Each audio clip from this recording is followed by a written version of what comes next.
here we are. We're going to be talking about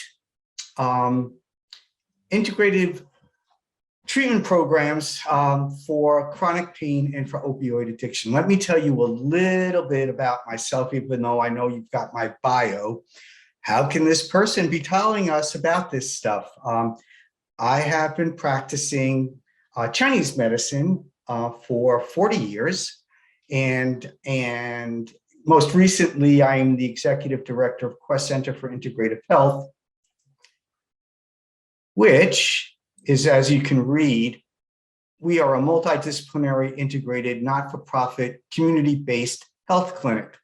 FSR, finding and sustaining recovery.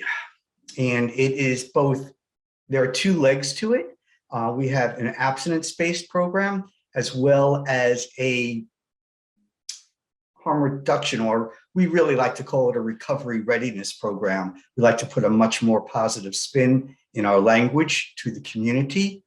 So we're going to get into specific clinical interventions that we use for substance use disorder in our FSR program, including detox and early recovery.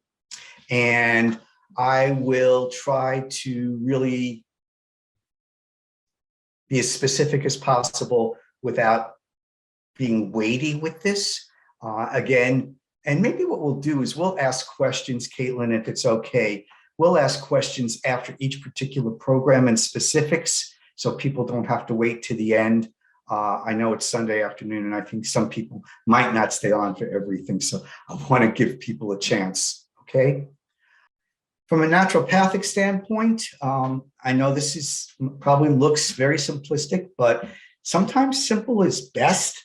We have people do hydrotherapy at home, the 1 minute cold, 2 minute hot, or 2 minute cold, 1 minute hot.